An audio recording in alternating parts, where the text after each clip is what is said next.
Anyway, I was thinking about that one time I went to South Korea and I went to several places. I was just focused on this one thing. I went to this one town, this one city in the South, right?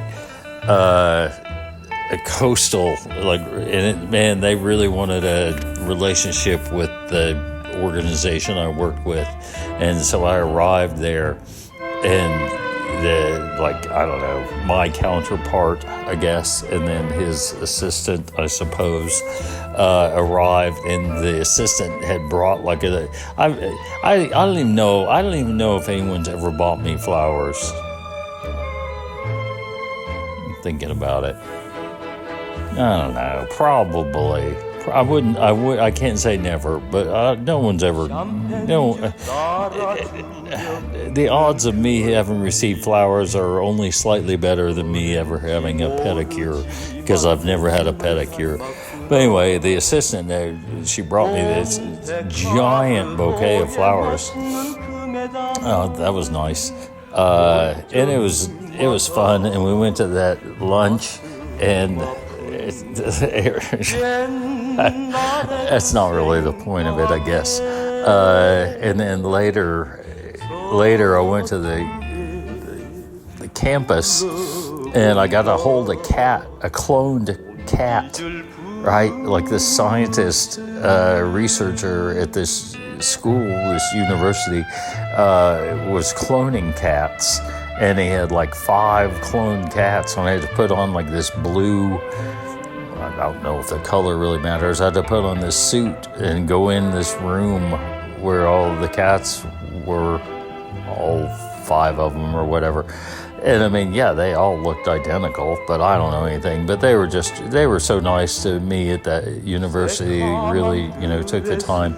And then later on that night, we went to dinner, and we went to this, it's such a great restaurant, the real deal, man, Asia, South Korea. And, man, this is 10 of us sat around this table, and we ordered they ordered all these dishes. Lady came, and it was like a big old pan like you get from a crawfish boil. I don't know, like that.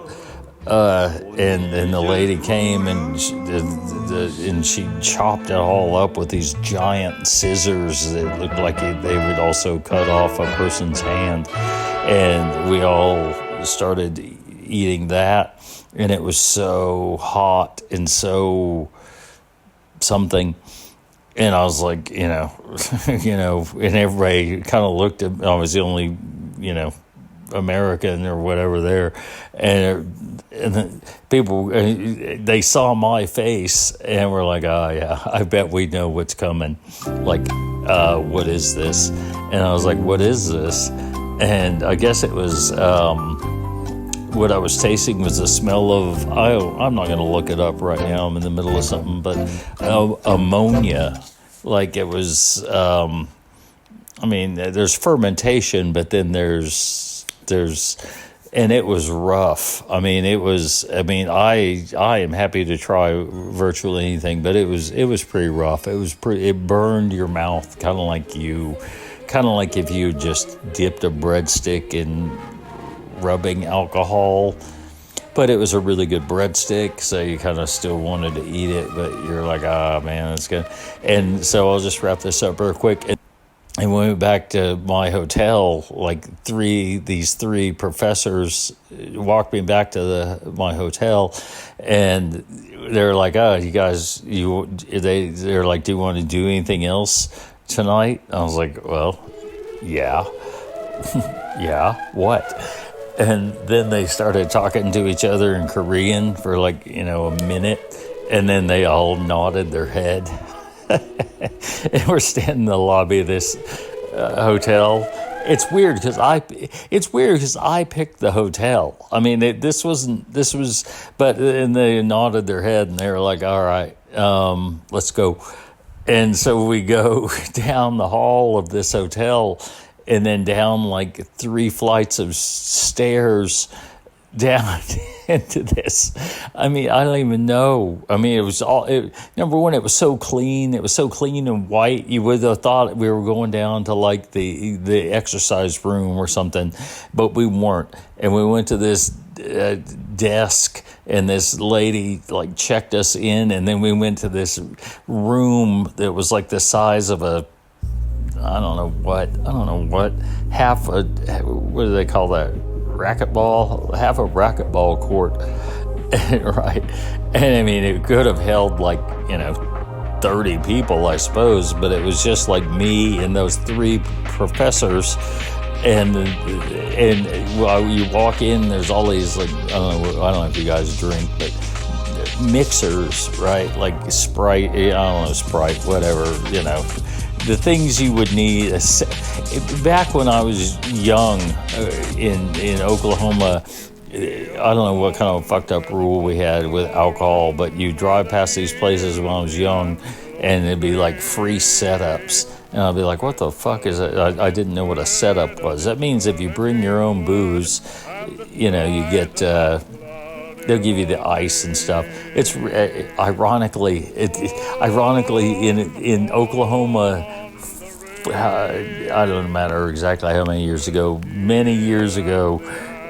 is the same as what I experienced last time in Thailand. Like, there are places that they can't sell you whiskey, but you can bring your own bottle, and then they'll charge you for the water and the ice, whatever.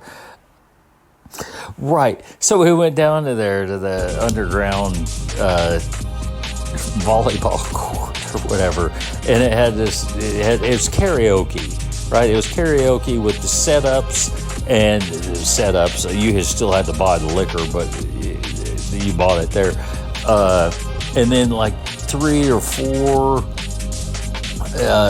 South Korean women came in, like hostesses, and they just like hung out with everybody, the 4 of us, but none of them spoke English. And then we did like karaoke, but so it was just, I mean, it was so nice of them to do that, and it wasn't there was no mischief going on. If there was sexy talk between the professors and the women, I didn't understand it, but I don't think so. It's just one of those things. It's just like karaoke if you don't have a date, and you want to drink in a basement. Anyway, it was really fun. I appreciated them giving me the opportunity. There was so much like fruit and stuff. I mean, I'm sure you had to pay. It was probably like mini bar on wheels, right? If you drink like 8 Pepsis or something, they'd charge you. But I think we just kind of stuck to hard liquor. But it was just a weird thing.